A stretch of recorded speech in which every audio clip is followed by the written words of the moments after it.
Muy bien, pues dentro de las virtudes teologales que hemos comenzado a revisar, bueno, aclaro, en esta sesión no va a ser posible pasar la grabación del lunes, porque por alguna razón esta computadora me negó los permisos.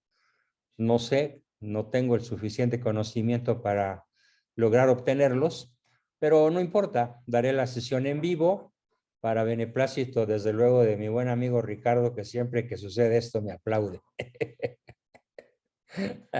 En fin. Eh, Así que, de todas formas, el tema que se vio el lunes, que es un bloque nuevo de lo que yo llamo fenómenos postmodernos, los cuales estamos analizando para no perdernos en medio de este berenjenal, en función de conocer los adversarios de la fe, tanto de la fe racional, que nos permite el acceso al conocimiento de que Dios existe y de sus características de omnipotencia, omnisciencia, eternidad, inmutabilidad, perfección, etcétera, como de la fe sobrenatural que nos permite adentrarnos en los misterios que la sola razón no comprende. Cosa que quedó muy clara en alguna sesión anterior, cuando hablábamos de fe y razón, apoyados sobre todo en la encíclica de San Juan Pablo II, de nombre Fides et Ratio, fe y razón, Fides et Ratio. Bien, entonces, continuando con el avance de el conocimiento de nuestros adversarios postmodernos en el campo de la fe, hemos comenzado a analizar lo que se llama fenómenos postmodernos. El postmodernismo es una corriente filosófica, para usar un término coloquial que muchos van a entender, o todos, es una corriente filosófica, entre comillas, lo digo con cierta ironía, chafa, light, ligera, superficial, pero con la enorme desventaja para el mundo católico, que ha sido elevada a la categoría de sagrado, a la categoría de genialidad, a la categoría de saber único, por los enemigos de la fe católica, que están insertados, como ya lo hemos visto, en los 7 frentes de la masonería universal. Están incrustados en el gobierno global, en los medios de comunicación, en el ejército global, que supuestamente se dispone a impedir que Rusia recupere un territorio que le es propio, porque ahí nació Rusia, en Ucrania nació Rusia. Es como si a España quisieran quitarle Cataluña. Y los otros centros que se han apoderado del posmodernismo como bandera para combatir la verdadera fe, tanto racional como revelada, pues son el narcotráfico, las universidades ateas, las universidades y las escuelas laicas y materialistas, y desde luego la sinagoga de Satanás, o los adversarios escondidos detrás de una sotana cardenalicia u obispal.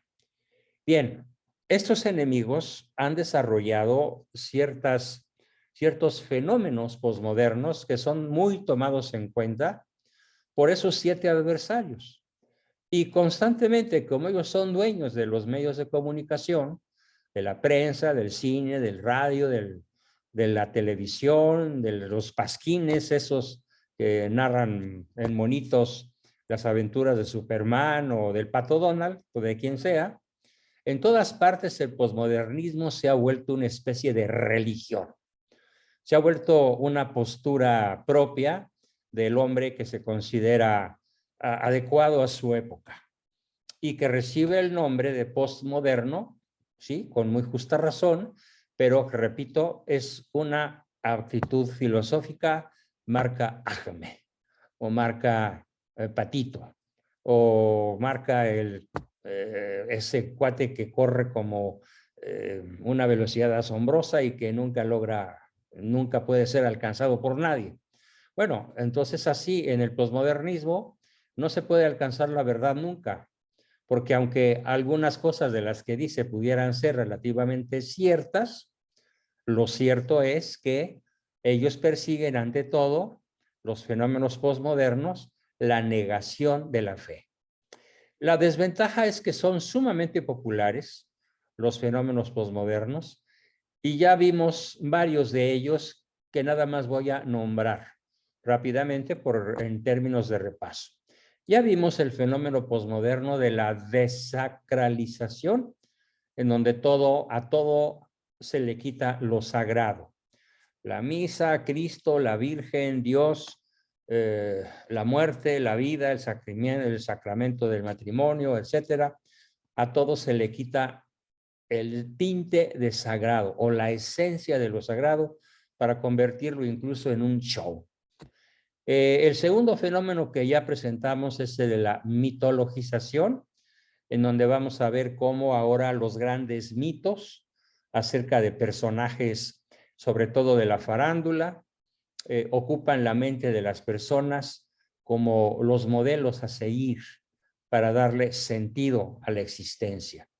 Es el fenómeno de la mitologización.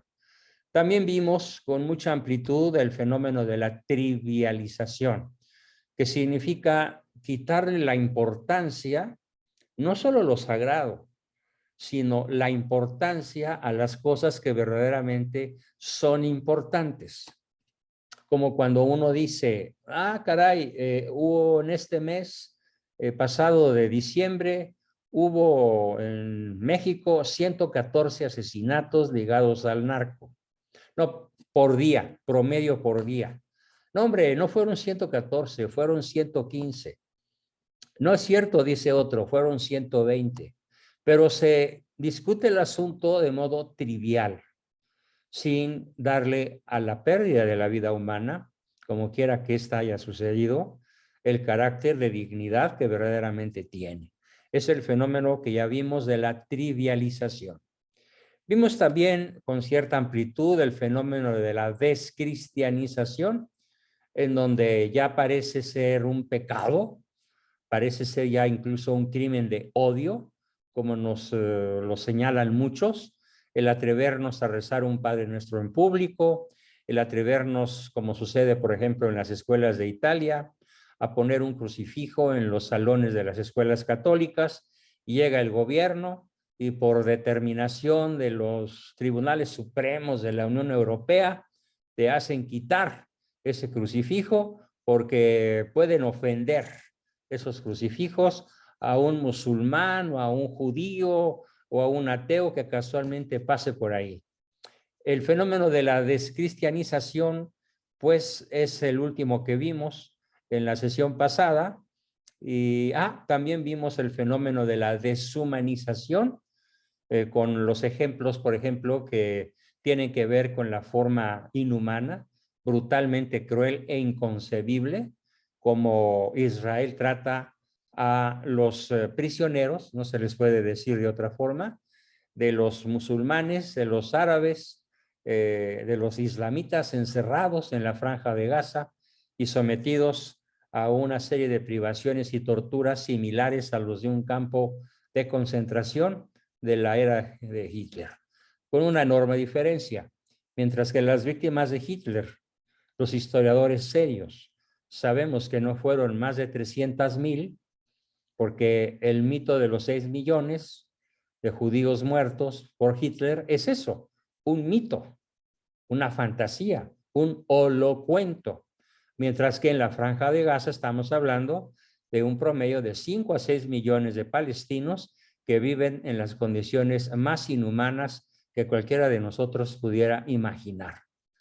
Eso fue lo que vimos ya, y ahora comenzamos con nuevos fenómenos posmodernos que tienen que ver más profundamente con esta negación, con este terrible sentimiento de animadversión que en muchísimas personas produce nuestra fe, tanto si es vista como un conocimiento racional y como si, sobre todo, es vista como un don gratuito sobrenatural que contempla el regalo divino de la revelación a través de la palabra de Cristo, a través del credo, de los evangelios, de los hechos de los apóstoles y de la historia misma que demuestra la historicidad de todo lo que defiende nuestra fe.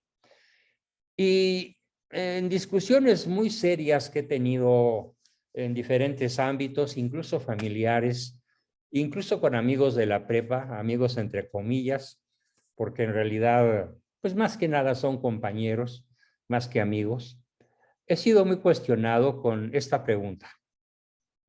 Esto es materia nueva propia de esta sesión, porque el repaso de los 5 fenómenos posmodernos que ya vimos ha terminado y ahora empezamos con otros fenómenos posmodernos, pero que los voy a explicar a partir de esta tremenda pregunta que me lanzan.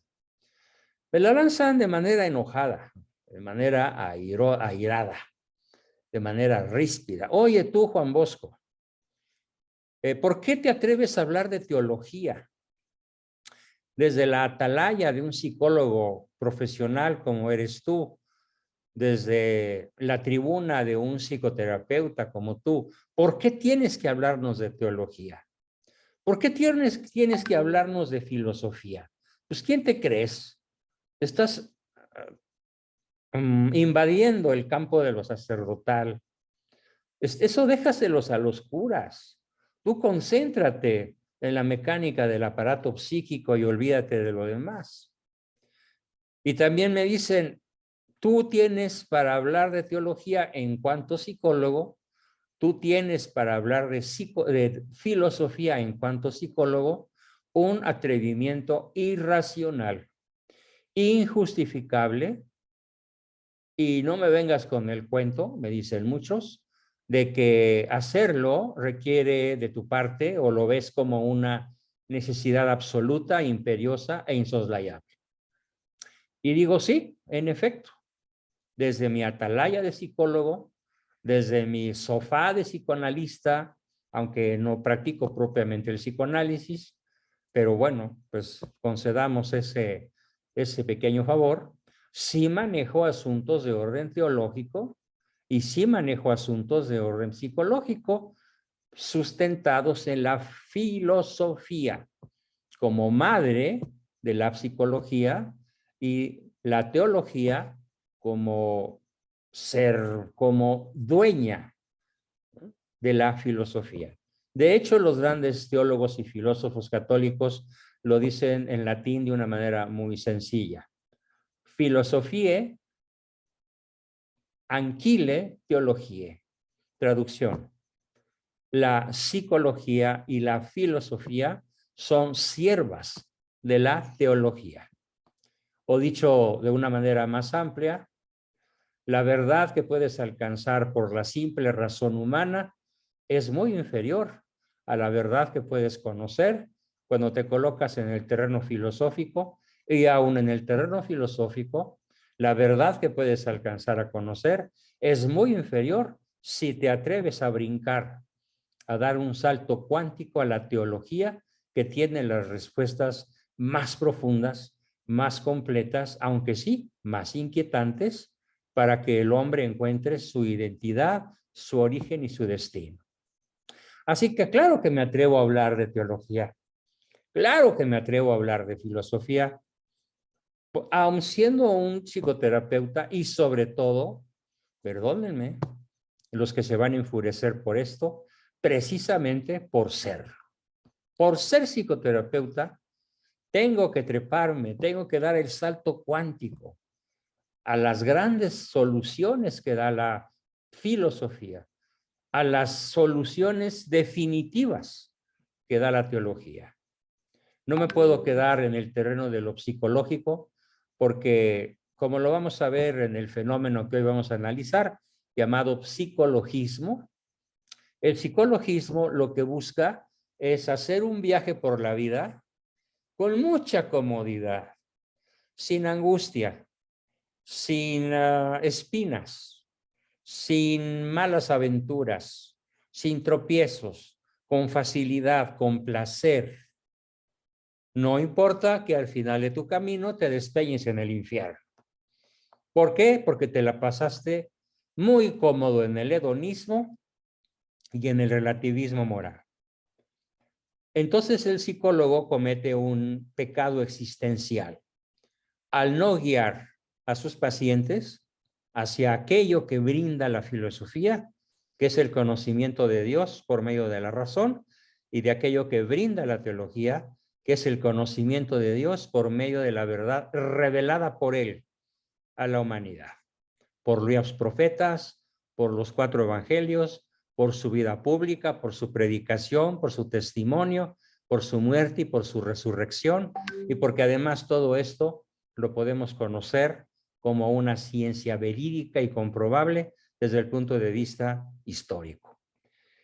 Entonces les contesto, pues me atrevo a dar ese brinco a la psicología sustentada en la filosofía y en la teología, porque la mentalidad y la sensibilidad del hombre latino concreto, promedio, no hay duda de que no es la misma, por ejemplo, que la de un alemán de religión protestante o judía. Y esto repercute poderosamente en la manera de enfocar y resolver los problemas de la vida. El enfermo hispánico, el neurótico mexicano, tiene una manera de enfocar, tiene una manera más o menos profunda y consecuente, pero católica. Aunque sea católico diésel, aunque sea un católico alejado, aunque sea un católico resfriado, porque en el fondo dormitan los rescoldos del catolicismo, prestos a reavivarse en un momento de crisis y sobre todo con el empujón que de manera intencional el terapeuta católico que soy yo procura darle. Échate de nuevo en los misterios de tu fe, de nuestra fe. Arrójate de nuevo en manos de Nuestra Señora de Guadalupe. Arrójate de nuevo a los pies de la cruz y reconoce tu ínfima humanidad que solamente puede ser engrandecida y salvada por la resurrección de Cristo. Porque si Cristo no resucitó, vana es nuestra fe. Hay una zarzuela española que se llama Marina, que tiene una aria muy hermosa, como casi todas las zarzuelas españolas, pero que tiene un verso formidable, que dice así: en amores no vale matar la llama, si en las cenizas queda encendida brasa. Entonces, haciendo una analogía con lo que nos está diciendo el gran psicoterapeuta católico vienés Igor Caruso, si tú fuiste educado, si tú fuiste bautizado, si tú tuviste una adolescencia en la que alcanzaste a conocer algunos de los elementos de la religión católica, en cualquiera de estos casos, pues en amores no vale matar la llama si en las cenizas queda encendida brasa. Y habrás de regresar a tu fe para salvar tu vida. Y si no regresas a ella, no podrás salvar tu vida, ya no digamos tu vida espiritual, pero probablemente ni siquiera tu vida física, porque seguirás preso de tus vicios, de tus debilidades, de tus abusos y de tu búsqueda anticatólica de poder, placer, honores, fama y riquezas. Y solo cuando encuentres esas cenizas, esas brasas que aún tienen luz, aún tienen fuego, aunque aparentemente estén tundidas de cenizas por encima y por los lados y hasta por abajo, si tú reavivas esas brasas de tu fe católica infantil o de adolescente, seguramente vas a reconocer que por ahí anda la verdad. Y no en las filas del relativismo, del pragmatismo, del hedonismo y de todos los ismos que actualmente nos agobian y que no son el cristianismo.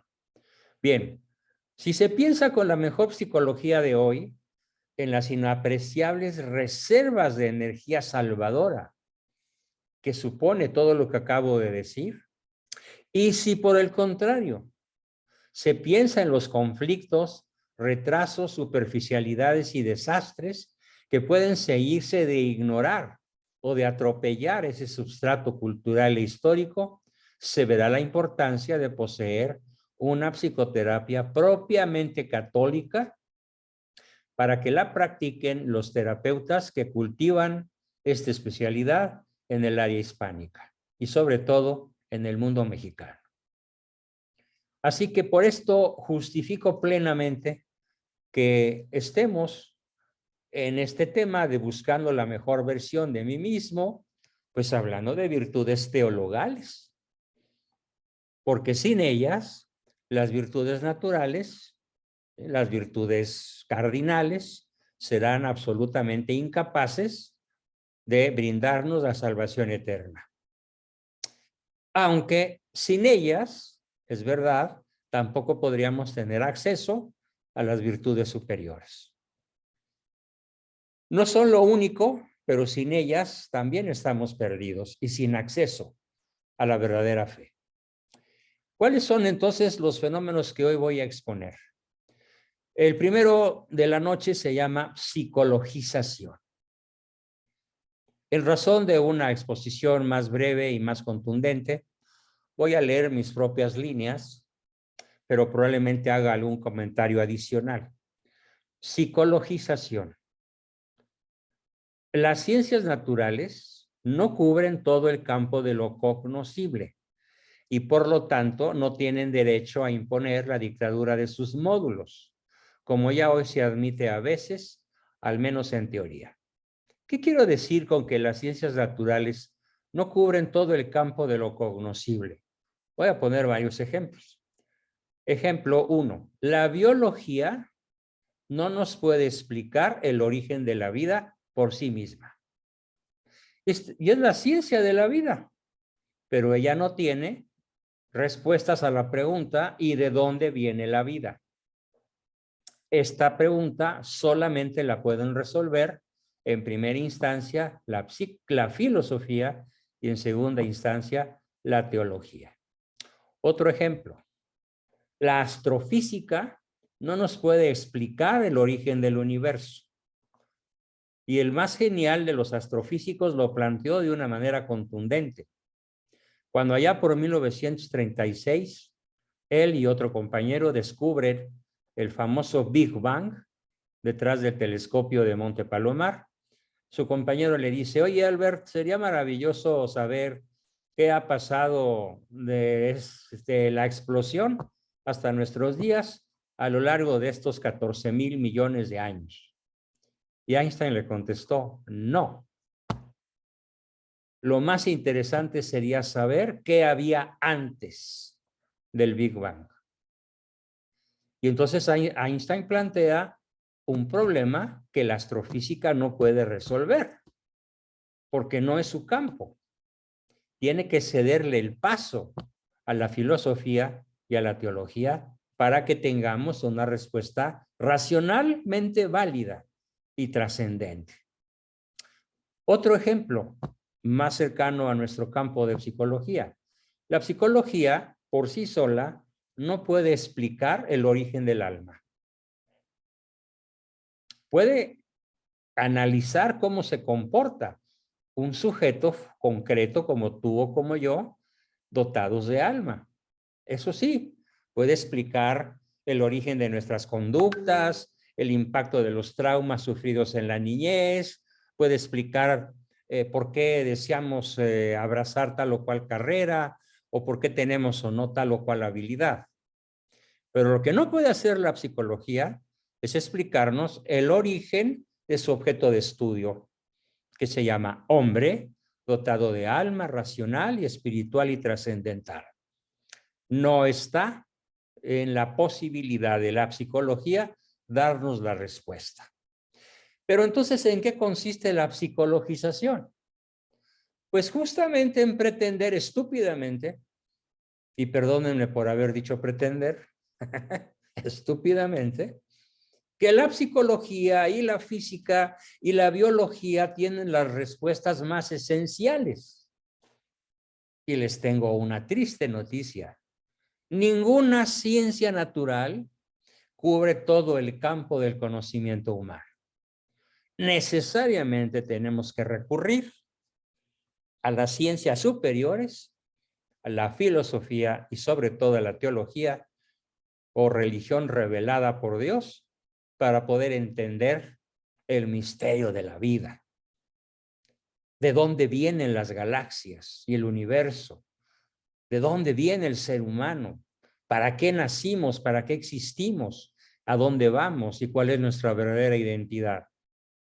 La psicologización, pues, consiste en que se pretende de manera idiota, de manera submental, de manera oligofrénica, oligos, disminución, frenos, pensamiento, de manera absurda, buscar en la sola psicología materialista las respuestas que no existen, que ningún psicólogo, ninguna corriente psicológica por sí misma nos va a poder dar.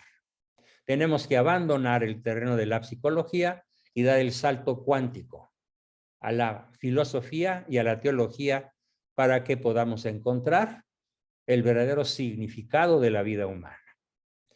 Pero bueno, esto está tremendamente extendido y en la casi totalidad de los consultorios de los psicólogos de hoy, pues no se abordan cuestiones trascendentales, sino únicamente se abordan las cuestiones que te permitan hacer el viaje por la vida de manera hedonista, divertida, cómoda, sin grandes ansiedades, aunque te conduzcas derechito a desplomarte en el pozo del abismo.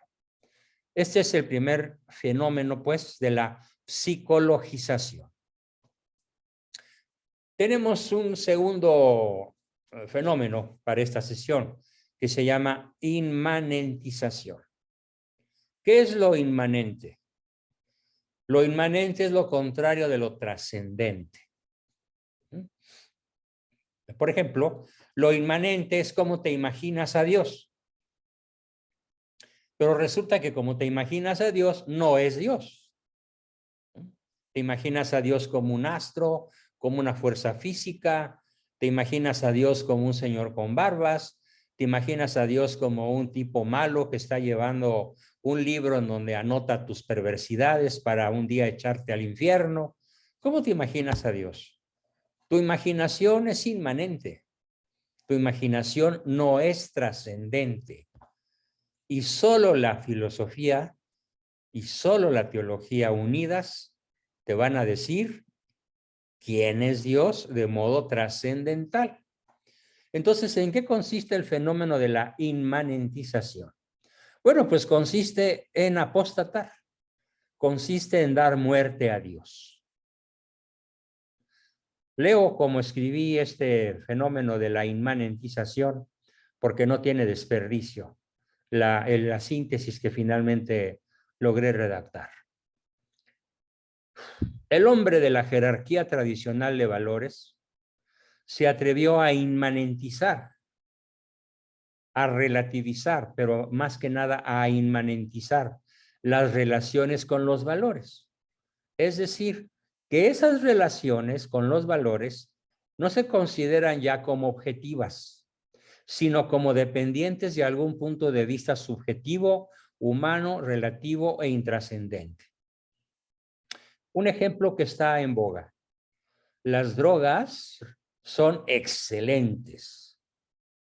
¿Por qué? Porque nos permiten relajarnos, nos permiten recrearnos y por eso existe ya un gigantesco mercado, en el caso de México, liderado por un expresidente, Vicente Fox, el botudo ranchero enamorado e ignorante, porque se dedica a propagar la venta de la marihuana golden, de alta calidad.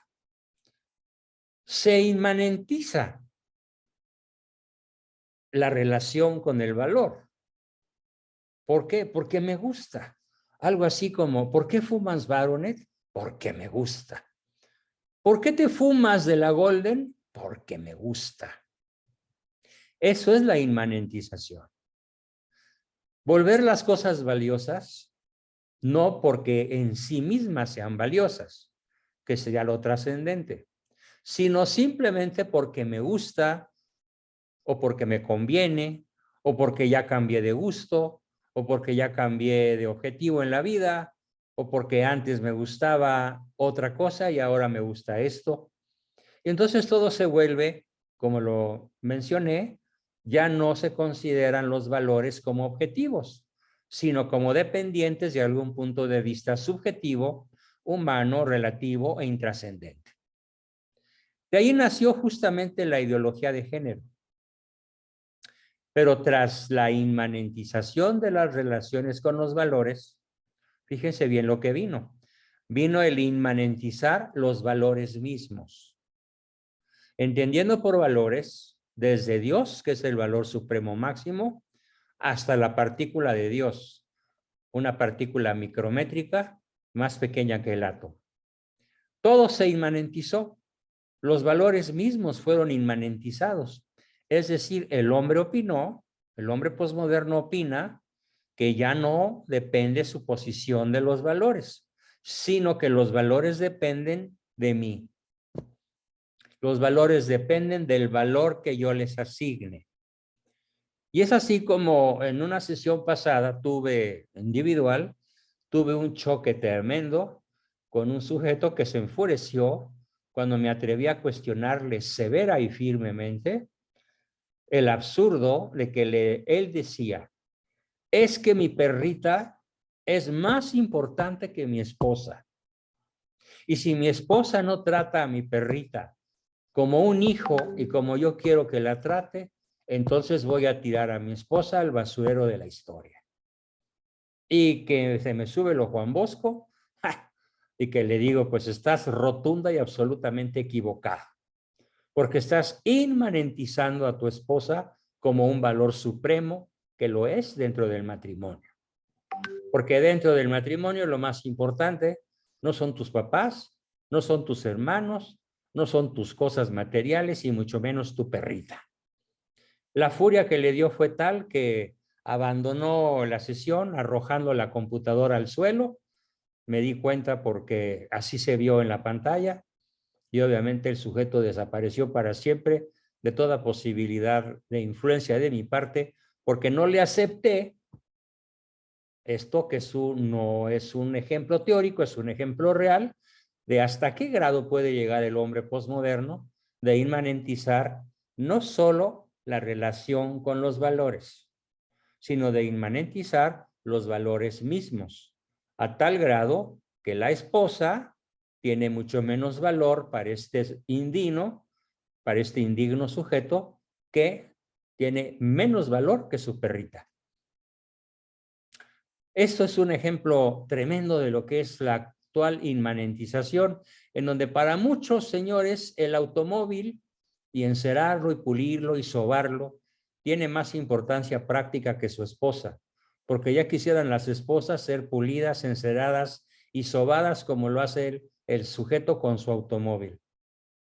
O las personas que tienen más preferencia práctica por sus aficiones, por el Super Bowl, por el programa fulano, por la música sutana, por la estrella de televisión, hombre o mujer, que por la esposa o marido que tienen suplicando CTR a su lado. Son terribles ejemplos de cómo el hombre posmoderno ha inmanentizado no solo la relación con los valores, sino a los valores mismos.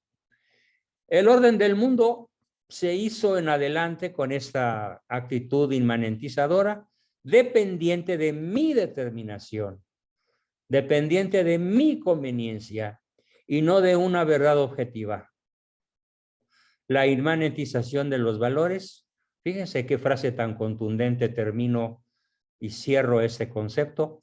La inmanentización de los valores condujo lógicamente a la repulsa de la obediencia y a un nuevo y posmoderno non serviam, igualito a la frase que exclama Eva en el pecado original, non serviam, igualito al non serviam de Lucifer, el non serviam que lo convierte de Lucifer en Luzbel, es decir, en Satanás, en el demonio, que posteriormente va a lograr la desobediencia de Eva, quien podríamos decir que es la primera criatura en la creación que inmanentiza a Dios para convertirlo en un ser inferior a su propio anhelo de ser ella misma Dios.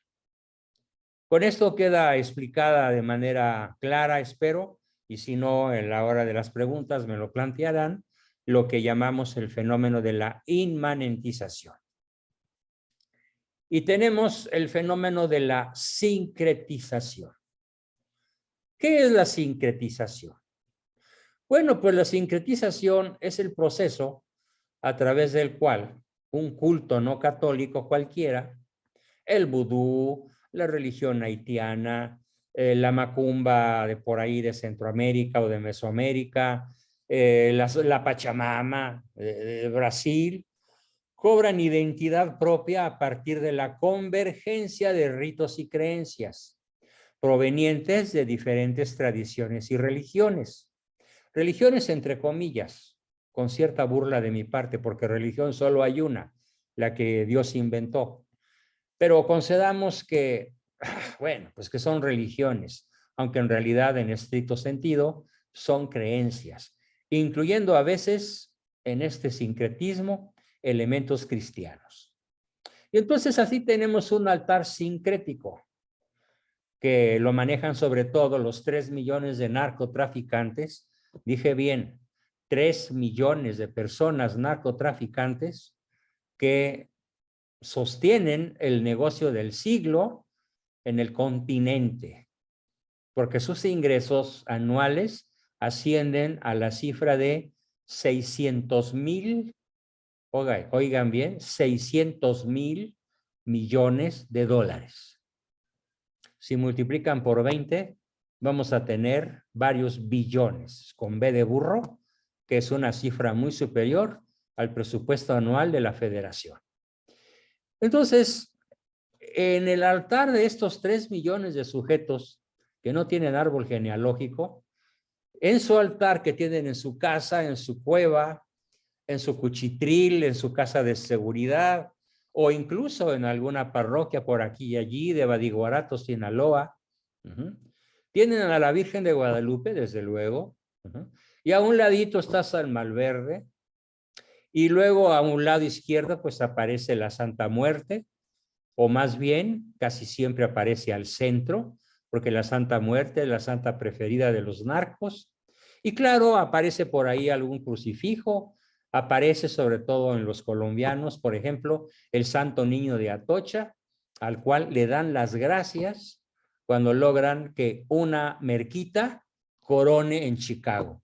Así le llaman los narcos colombianos a que un avión cargado de droga logra aterrizar en Chicago sin que la DEA o el FBI o algún policía honesto los pesque.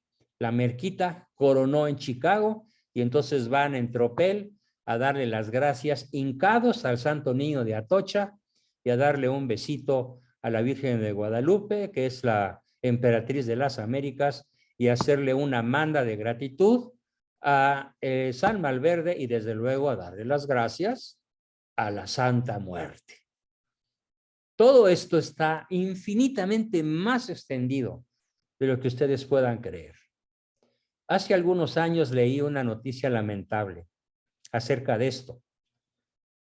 La noticia decía que se tardaba más el ejército en destruir todos los altares a la Santa Muerte que había en un tramo carretero que va de Monterrey a Nuevo Laredo. Estamos hablando de menos de 200 kilómetros lineales de carretera. Y en ese tramo había centenares de altares a la Santa Muerte. Y llegaba el ejército y los destruía por instrucciones del general Arévalo Gardoqui o de algún otro alto miembro del ejército. Y apenas acababan de destruirlo, los narcos se encargaban de volverlo a levantar. Hasta que el ejército desistió porque era absolutamente inútil el destruir los centros sincréticos de adoración, tal como lo que acabo de destruir en mi parrafada anterior. Y entonces este sincretismo ha cundido por todo México. Bueno, les cuento una noticia que leí hoy y me dejó con los pelos de punta.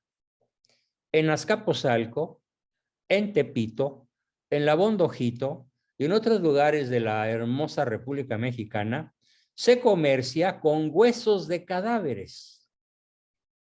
Hay tráfico de huesos de cadáveres o de cadáveres sacados de sus tumbas para hacerle ciertos rituales satánicos, ciertas curas diabólicas o de chamanísticas para que ese sujeto sufra una maldición porque alguien no alcanzó a vengarse de él estando vivo.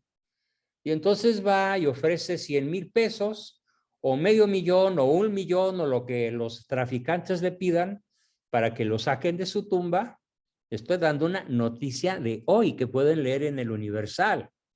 Tráfico de cuerpos humanos y de huesos para hacerles brujerías y poder lograr una venganza, según ellos, o una salvación. Noticia de hoy. Búsquenla, por favor.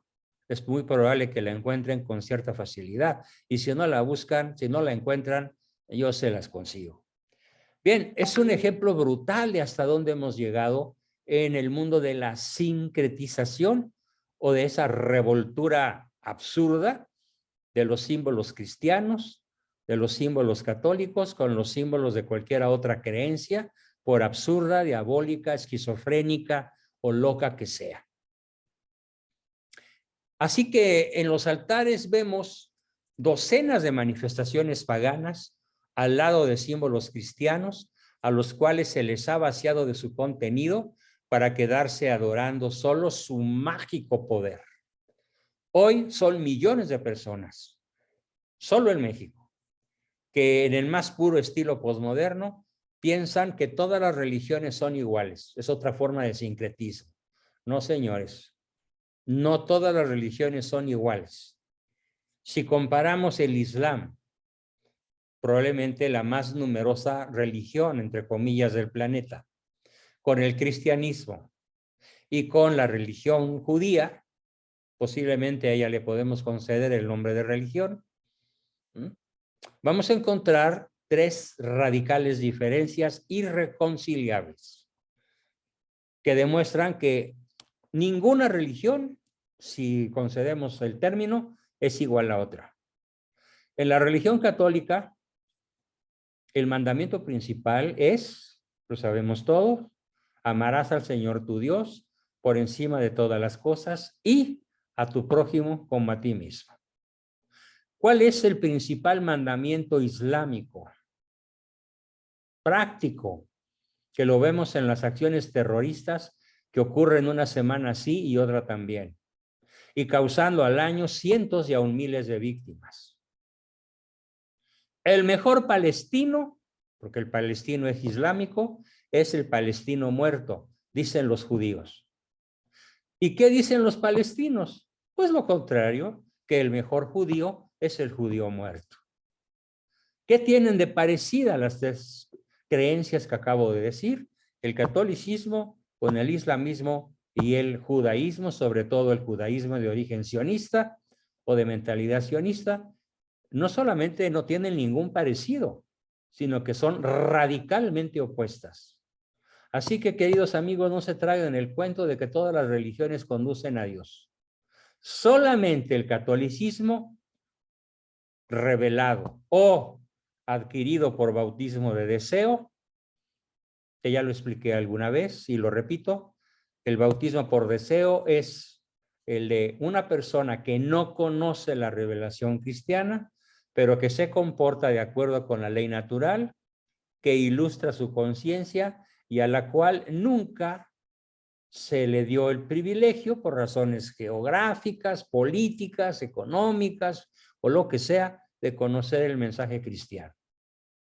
Pero toda su vida actuó con conciencia recta e ilustrada en busca de una verdad que nunca encontró. A esa persona la iglesia, lo pueden checar en el catecismo, a esa persona la iglesia le concede la categoría de bautizado católico por deseo, bautismo por deseo, y está dentro de la iglesia.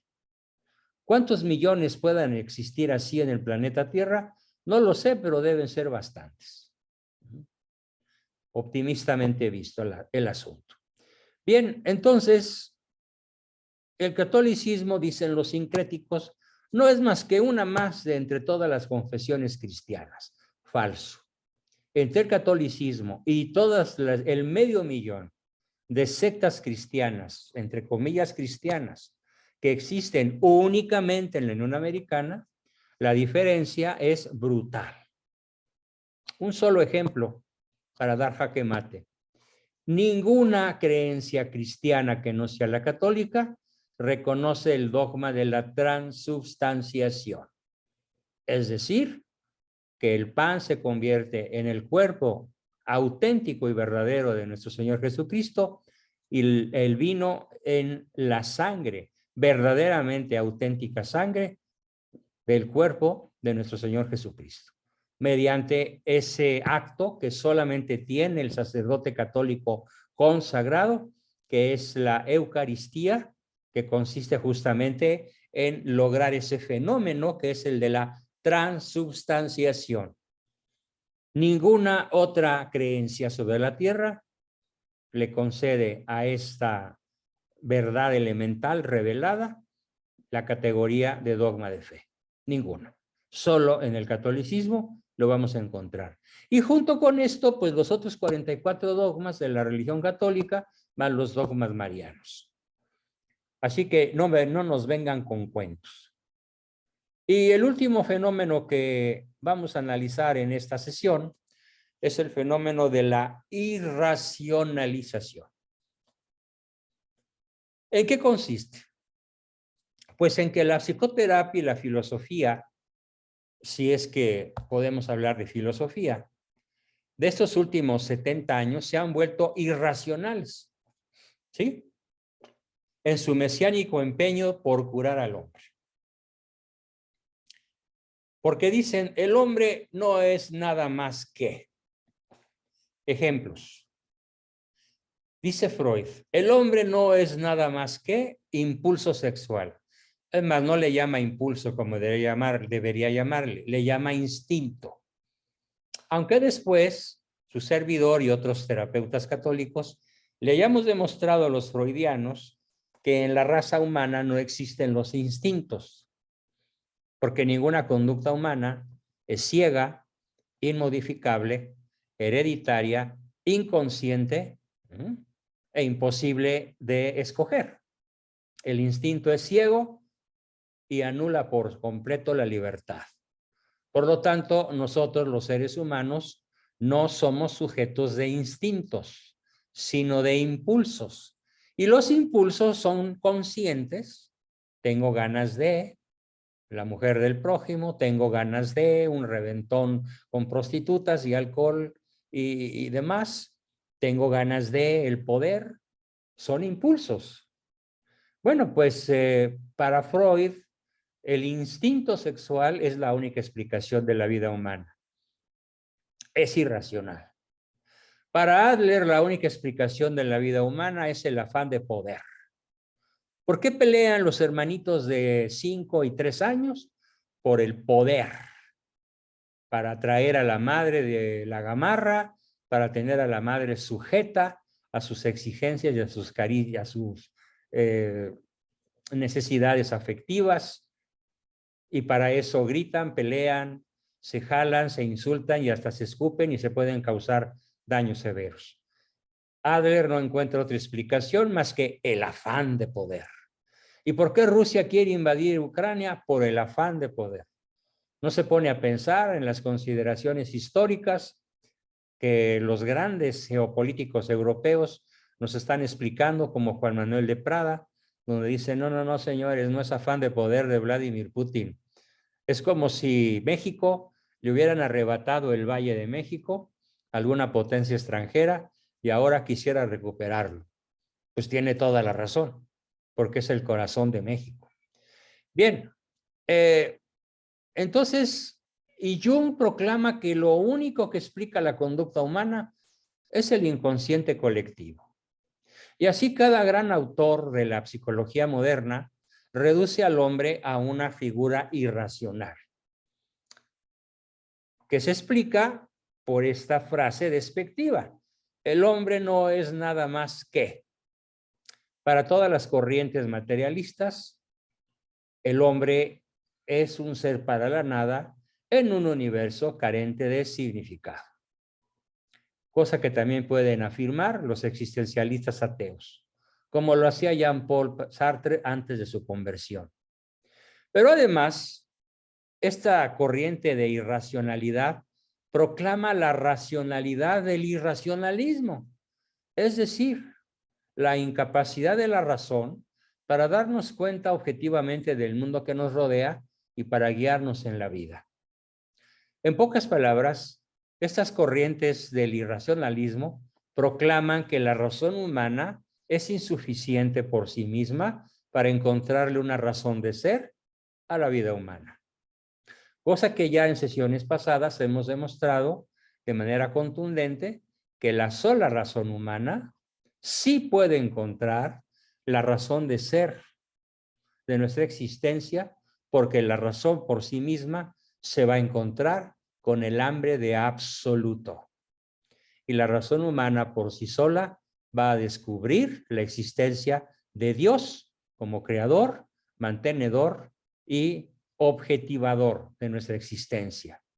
Y si bien esta respuesta racional es insuficiente, como ya lo hemos explicado, pero sí alcanza a darle sentido a la vida de millones de personas de buena fe que encuentran estas respuestas tan importantes al solo ponerse a filosofar sin despreciar lo que ahora desprecian los filósofos irracionales o irracionalistas, diciendo que la razón humana por sí sola no le puede encontrar razón de ser a la existencia. Qué cosa más absurda. Pero ¿dónde andan estos filósofos irracionales? Pues, ¿qué creen? Están en la Universidad de Pensilvania, en la Universidad Nacional de México, en el ITESO, en el IPADE, incluso uno que otro por ahí. Están desde luego en el MTI, en la Universidad de California, en la Universidad de Londres, en la Universidad de París. Están invadiendo todo el mundo civilizado, tanto de Oriente como de Occidente, aunque probablemente la India, Rusia y China se libren en gran medida de este azote de irracionalismo, porque ellos tienen sus propios enfoques, un tanto nacionalistas, pero bastante más acercados a la realidad que la corriente irracional, que hoy incluso pues es la manera de vivir de cientos de millones de jóvenes en Occidente que dicen, pues la vida, pues hay que vivirla a todo lo que da, porque la vida solo se vive una vez y solo hay una, así que hay que darle vuelo a la hilacha. Y encuentran que la única explicación para pasarla súper, pues es la pasión, el impulso sexual, el dinero, el placer, el sexo, la riqueza, qué sé yo. Y aunque a veces la realidad misma les demuestra lo irracional de su búsqueda en estos antivalores, pues siguen creyendo en ellos, porque de alguna manera la educación, la mala educación recibida tanto en casa como en la escuela, los mantiene cauterizados para hacer de la inteligencia el principal instrumento que los lleve al conocimiento de Dios. Bien, pues con eso terminamos nuestra exposición de hoy.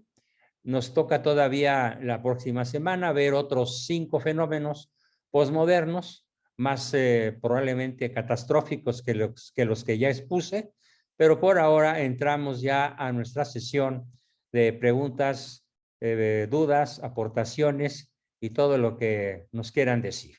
Adelante, por favor, ¿quién quiere comenzar? Soy todo oídos.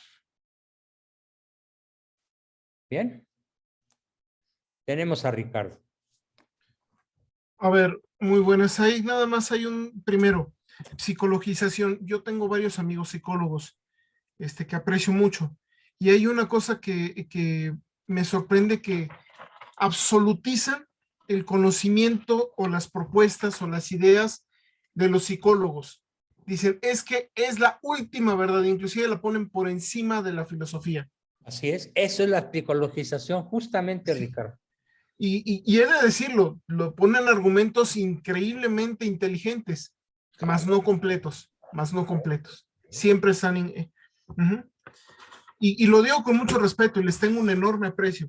Ahora bien, en todo eso, lo que es la irracionalización, que dice que, pregunta, ¿no es una forma de reduccionismo, de querer reducir al ser humano a un solo elemento?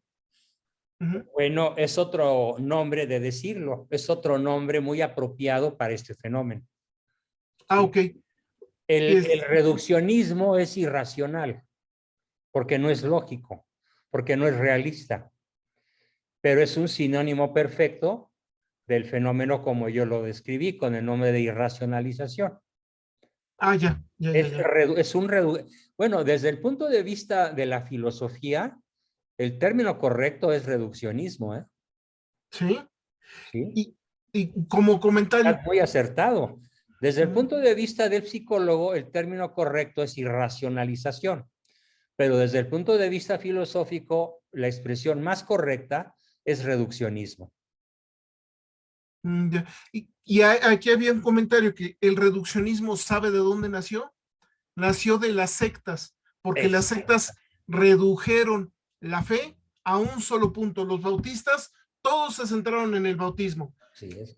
Los anabaptistas solamente en el pacifismo. Y entonces nació Los psicología. evangélicos y los cristianos Exactamente. y los santos del último día y los mormones y bueno, Ujú, si nos ponemos a nombrar, no terminamos de aquí a todo el año final ujú. a, a una secta por segundo. Sí.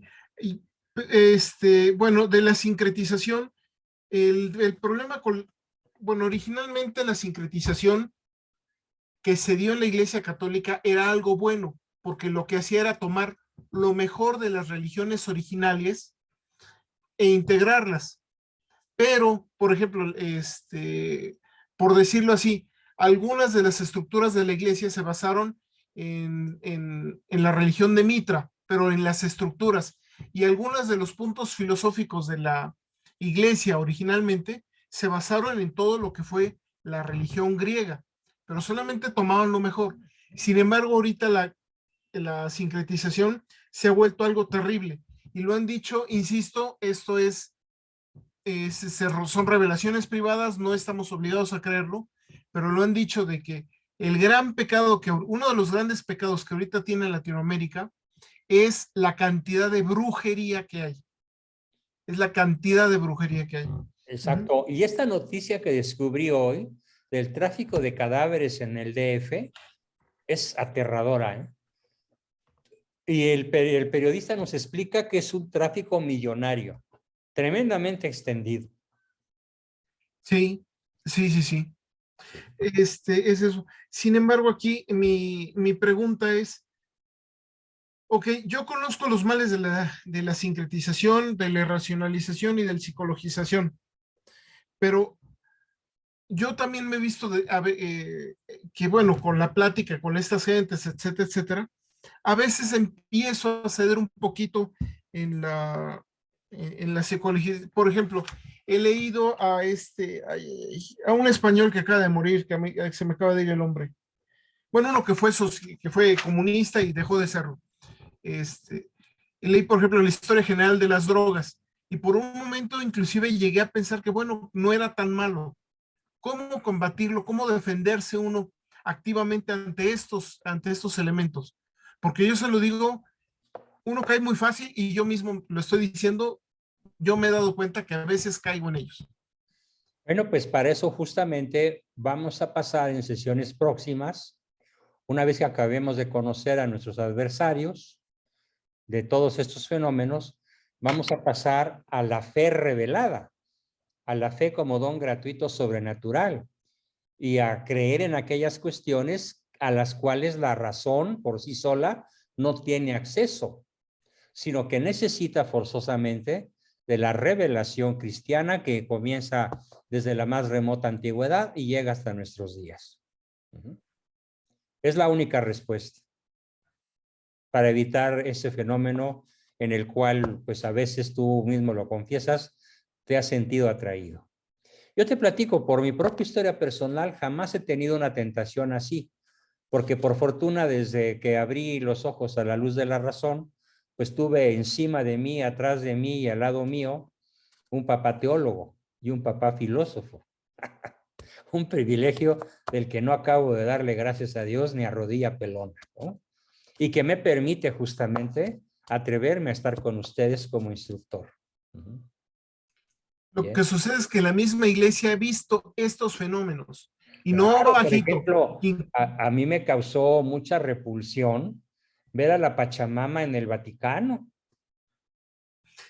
La estatua de Lutero en pleno La Vaticano, estatua por de el amor Lutero de en pleno Dios. Vaticano.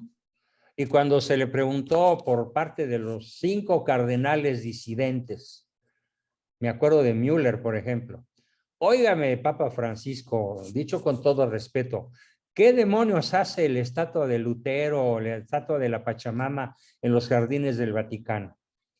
Y el Papa dijo, son sin fines idolátricos ni cismáticos, son para tender puentes pastorales con nuestros hermanos separados y los miembros de otras creencias. Bueno, te lo paso, pero con un 6.1 de panzazo, ¿no? Yo no lo paso, es un ir en contra. Yo me he encontrado con sacerdotes que me han dicho, si no es, si no es malo lo de la idea de la Pachamama, si nos puede unir como humanidad, qué bueno, por el amor de Dios. Sincretismo, sincretismo. En el sentido que lo aclaró Francisco, la estatua está ahí sin fines idolátricos. Bueno, eso ya tranquiliza, ¿no? Pero Pero es como decir, yo no me la trago, ¿eh? no, es No, como no, decir, las drogas están ahí sin fines lúdicos. No, pues sí. no, bueno, obviamente yo soy absolutamente opuesto a la legalización de las drogas y todavía más opuesto a sus fines recreativos, como ya están utilizándose en grandes partes de la República Mexicana y en casi toda la Unión Americana y de la Unión Europea, con fines lúdicos y recreativos. Y la humanidad se desploma a una vorágine horriblemente destructora por todo lo que las drogas producen, ¿no? Yo a este fenómeno le llamo, y lo vamos a ver más adelante, narcotización. La humanidad se está narcotizando con el negocio de las drogas a grandes pasos. Hay una pregunta. Yo he leído algunos filósofos de los grandes ateos y, por ejemplo, me he sorprendido que Schopenhauer, a quien yo respetaba bastante, me llegó con al final de que la única forma de felicidad es estar cerca del placer. Yo me quedé, oye, espérame tantito, ¿a eso es al único lo que llegas? Y siento que eso ha sido el inicio, y no es el único, ¿no? Obviamente no me voy a meter con Nietzsche, no me voy a meter con los otros, porque en ellos es mucho más descarado. Pero Schopenhauer, que supuestamente era de los más decentes de los ateos, que me salga con ese tipo de frases, ¿en qué cae aquí? También es un reduccionismo. Es un reduccionismo. La felicidad humana no es más que estar cerca del placer. No es más que. En cierta forma, todas estas corrientes que estoy planteando, sin excepción, si te fijas bien en el término, son reduccionistas por esencia. ¿Sí? Bien, pero únicamente en razones de su estudio las estamos separando para conocer más los rostros del adversario y no dejarnos caer en ellos, ¿no? Bien. Excelente. Tenemos a José Carmelo y a Adrián. Adelante, José Carmelo. Sí, doctor, buenas noches. Nada más un comentario. Ricardo comentaba sobre la palabra sincretismo, lo que se está platicando ahorita. El sincretismo justamente es eso, ¿no? La unión de todas esas tendencias. El budismo, la Pachamama, el catolicismo, todo se junta, se Todo une. revuelto. Sí. Pero la palabra contraria a esto es inculturación. No es, Ricardo estaba manejando ahí como que el sincretismo antes se manejaba en otro sentido, y no. Sincretismo es la unión. Y la inculturación es la integración, de hecho aquí tengo el RAI, es proceso de integración de un individuo o grupo en la cultura y en la sociedad con las que entra en contacto. Este término lo usa mucho Monseñor Eduardo Chávez, el que llevó el proceso de canonización de San Juan Diego. Sí. Y cómo la Virgen María, la Virgen de Guadalupe, hace una perfecta inculturación de los las tribus indígenas. indígenas, sí. Exacto, al catolicismo. Esa es nada más la observación de las dos palabras. Excelente aportación, muy valiosa, José Carmelo, muy inteligente, sí, y qué bueno que se dé una inculturación como la de la Virgen de Guadalupe, ¿no? Porque fue la forma más eficiente de que cesaran los sacrificios humanos, el canibalismo, y de que millones y millones de indígenas buscaran el bautismo voluntariamente y naciera México como nación. Y la inculturación que hace es traer todos esos rasgos verdaderos de la cultura azteca indígena, los jala. Aprovecha, pero no es sincretismo, es inculturación. Aprovecha, sí. Ahora, si el Papa está queriendo usar la Pachamama para inculturizar a los amazónicos, pues ojalá eso sea, ¿no? Digo, a lo mejor peco de ingenuo, pero sería un buen deseo, ¿no? Sí, sería un muy buen deseo, pero lo que hace la Virgen es jalar los signos, no las imágenes materiales. Sí, las imágenes que vienen a representar a ídolos. Como se dice que la Virgen de Guadalupe no es una virgen ni es católica, sino que es la Huitzilopochtli, no me acuerdo cómo se llama. Ahí sí, es eso, pero sí es la diferencia de sincretismo y de inculturización. Básicamente esto como nueva palabra. Excelente aportación. Muchas gracias, José Carmelo. Tenemos a Adrián. Adelante, Adrián, prende tu micrófono. Sí, buenas noches. Una pregunta y un comentario. Cuando usted hablaba de instinto, daba unas características. ¿Qué es ciego? ¿Qué más? A ver, el instinto tiene 5 o 6 características. Voy a ver si logro acordarme de todas. El instinto es hereditario.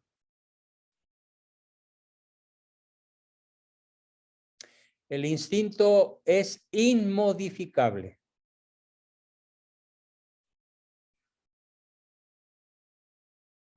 O sea, si tú te vas a un perro de hace 1 millón de años, o de un jaguar o de una pantera, el instinto no ha variado, es el mismo.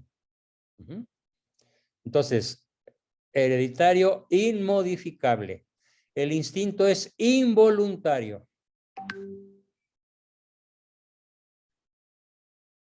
Es decir, el instinto no es una potencia que te permita tomar decisiones. Simplemente opera sin tomar decisiones. El instinto es inconsciente.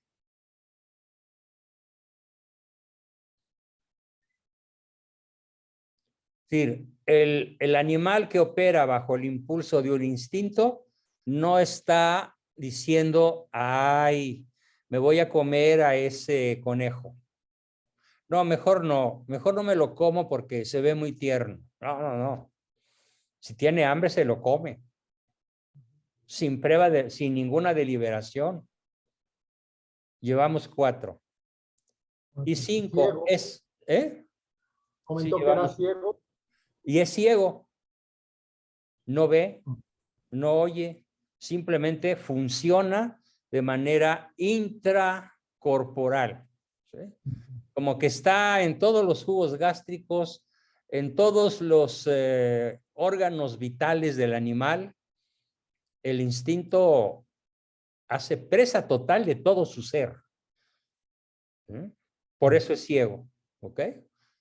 En cambio, si contraponemos estos 5 términos con la conducta humana, a ver, ¿cuál fue el primer rasgo del instinto?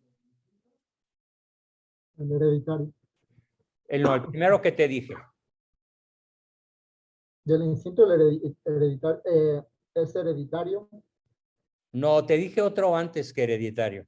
inmodificable, Ok. inmodificable, involuntario, inconsciente y ciego. A ver, dime una sola conducta humana que tenga esos 4 rasgos. La respiración. Ah, No es un instinto, es un mecanismo reflejo el odio, que está al servicio de la supervivencia. O sea, un individuo que tenga que estar pensando en respirar, pues ya no piensa en trabajar. De tal manera que la respiración tiene que ser motivada o controlada no por el sistema reticular ascendente, que es donde radica la inteligencia consciente, sino por los sistemas neuronales subterráneos, más primitivos, más cercanos a la base del cerebro, que no son conscientes. De hecho, en esta exposición que yo llevo, hasta ahorita que hablaron de respirar, me hice consciente de que estoy respirando. ¿Sí? Pero si fuera un instinto, pues tampoco te darías cuenta. Simplemente respirarías y ya. Pero no. El hambre no es un instinto, es una necesidad. ¿Sí? Caminar no es una necesidad, es una potencia. Pensar no es una necesidad, es una potencia. La capacidad sexual es una potencia, es una capacidad. Entonces, el hombre está dotado de capacidades, pero no tiene ningún instinto, porque ninguna conducta humana es hereditaria. ¿O qué? ¿Tus hijos aprenden a ser buenos por herencia? ¿O tienes que educarlos? Todos los hijos tienen que ser educados, si no, no van a ser buenos por herencia. Es decir, la bondad no está en la sangre ni en los genes. La bondad está en la educación, en el aprendizaje. Toda conducta humana es consciente. Todas las conductas importantes en un ser humano son conscientes. Todas las conductas en un ser humano son dominables. Tú puedes controlar. En el instinto no controlas nada. Son involuntarias. En cambio, en el ser humano, cualquier conducta puede ser sujeta a la voluntad. Entonces, todas las conductas humanas se contraponen a las conductas animales porque no son instintos los que rigen al hombre, sino el libre albedrío y la inteligencia. El animal en estricto sensu no es inteligente porque no tiene inteligencia de su propia inteligencia. O sea, no intelige que intelige. Intelige inconsciente e involuntariamente sujeto al instinto de su especie. En cambio, el hombre intelige, pero sabe que intelige. El hombre piensa que piensa. El hombre sabe que sabe. El hombre sabe que siente que siente y sabe que siente y lo que siente. Este privilegio es exclusivo de la raza humana y elimina totalmente el concepto de instinto en la raza humana. ¿Bien? gracias. Tenemos otra Bien. manita levantada por aquí. Adelante, esposo de Nelly, ¿sí? Sí. Alejandro. Alejandro. Okay. Para simplificarlo, podemos decir que el instinto animal, bueno, que el instinto más bien es como para animales, ¿no? O sea, no está en el... Propio de animales, exclusivo Okay. del reino animal. Podemos decir que también, digamos, los animales están, de alguna manera, podemos decir que están preprogramados. O sea, que ya traen ese, digamos, como ese chip, ese programa que ¿Sí? por instinto, Es por un chip programa neurológico. interno, ya Exacto. lo traen, ¿verdad? Ya lo traen propio de su especie. Sí, es automático. Eso es más lo que estaba pensando, como para hacerlo simple, nomás pues decir que el instinto es de los animales y el humano pues reacciona por impulsos, ¿no? Como explicaba usted más temprano. El ser humano puede reaccionar por impulso, pero principalmente el ser humano reacciona por reflexión. Reflexión. Y eso Claro. lo lleva al impulso de hacer. El niño puede reaccionar por impulso emotivo, pero es propio del adulto desarrollado que todas sus reacciones son reflexivas. Incluso cuando te insultan, cuando se te cierran en un automóvil, cuando te cometen un acto malévolo, tu respuesta, si eres un adulto, es reflexiva. No es instantánea, es pensada, es reflexionada. Y puede tardarse mucho tiempo. El adulto puede tardarse segundos, horas, días, meses en reflexionar sobre cómo va a actuar frente a un problema determinado. El animal no piensa, ya está programado para reaccionar instantáneamente e instintivamente. Ok, Bien. bueno, gracias. Lo malo del irracionalismo es hacernos creer que todo eso ya no existe, que ya no existe la razón y que la razón por sí misma no nos va a dar ninguna respuesta valiosa para encontrarle sentido a la vida. Muy equivocado eso. Absolutamente errónea esta concepción propia del posmodernismo exagerado. ¿Sí?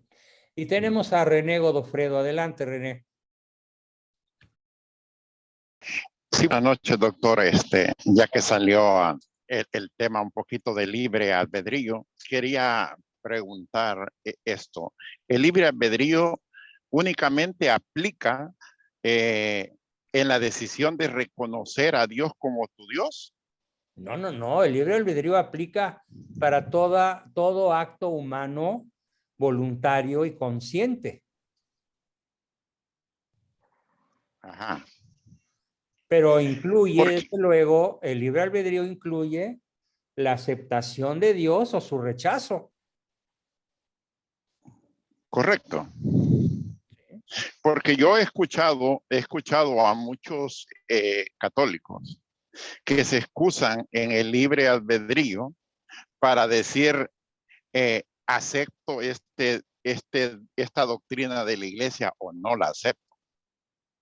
Claro, pues están haciendo un mal uso de su libre albedrío, porque el libre albedrío no es, bien entendido, no es hacer lo que se te pega la gana, sino en realizar la voluntad de Dios, porque es el único que no se va a equivocar en aquello que Él quiere para ti. Por eso rezamos el Padre Nuestro: hágase, Señor, tu voluntad, así en la tierra como en el cielo.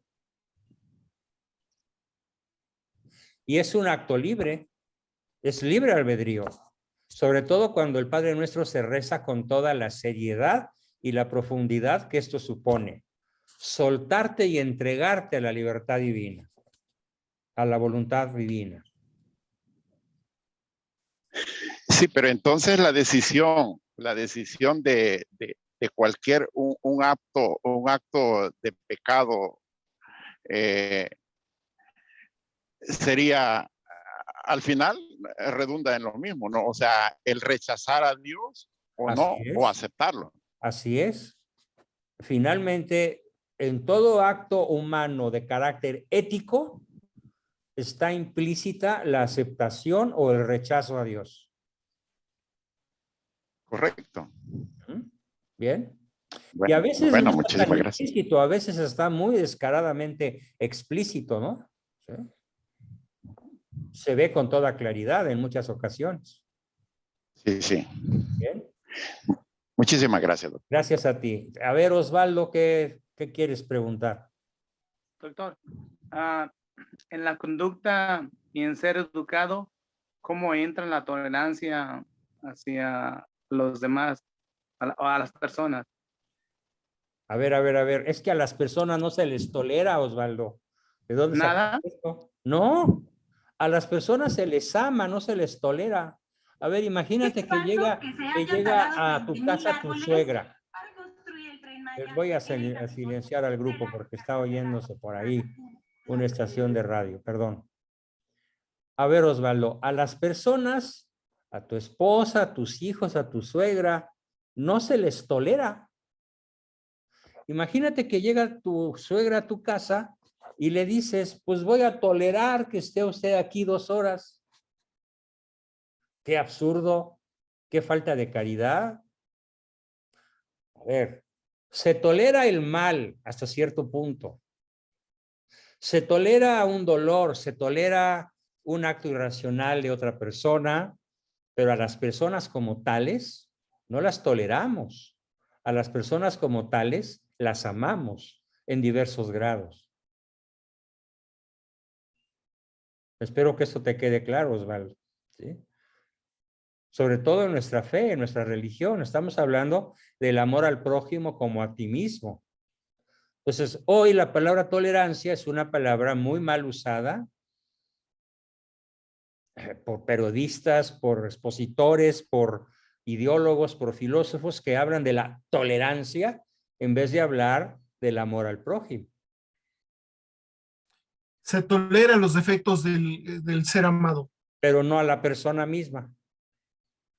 Exacto. ¿Sí? De hecho, tú puedes detestar los defectos de la persona amada, pero a la persona la amas y le procuras el bien. Aun cuando rechaces sus defectos, sean estos cuales sean. Entonces, tú puedes rechazar los malos comportamientos de tus hijos, pero hacerles sentir tu amor a sus personas. Bien. Pues si no hay ninguna pregunta más, con esto daríamos fin a nuestra sesión. ¿Hay alguna última por ahí? Adelante. Nada más el comentario que iba a hacer de la sincretización y como lo definió, que era la convergencia de ritos religiosos en la masonería, exactamente es la falacia de que todo es igual. De hecho, en los altares, hay altares que hay la Biblia, está la Torá o está el Corán, ¿sí? Y dentro de los rituales se mezcla exactamente los ritos, ¿no? Me sucedió una cuestión muy peculiar. En México di un testimonio y bueno, salió un masón ahí también. Estuve platicando con él y me dijo, es que me invitaban a ser masón, unas personas de Monterrey, y me decían que no había problema que fuera católico, que podía entrar. Y le digo, no, o sea, esto es como agua y aceite. Claro. Dice, pero una vez que entré, lo primero que me querían hacer es que renunciara, ¿sí? A ir a misa, a los sacramentos. Entonces, esa tolerancia y fraternidad, pues es una mentira, ¿no? Claro. Pues muy bien, queridos amigos, con eso terminamos nuestra última sesión del mes de enero. Ya la próxima semana empezamos el mes de febrero. Habrá algunos anuncios importantes entre mañana y el próximo miércoles, para que por favor me sigan apoyando con sus cuotas, los que faltan de enero, ya la semana que entra con el mes de febrero, pero con algunas promociones que van a ser muy interesantes y muy atractivas. Pues muchísimas gracias a todos. Seguimos en contacto y nos vemos el viernes en la sesión de historia, los que quieran participar. Gracias, hasta la vista, sean virtuosos, sean felices, sean virtuosos. Hasta luego. Quiero escuchar sus despedidas. Cuídense mucho, profesor. Un abrazo. Un abrazo. Muchas gracias, doctor. Adiós. Gracias, adiós, buenas noches. Gracias a todos. Que Dios los bendiga a todos. Buenas noches, grupo. Hasta luego, buenas noches. Hasta luego, buenas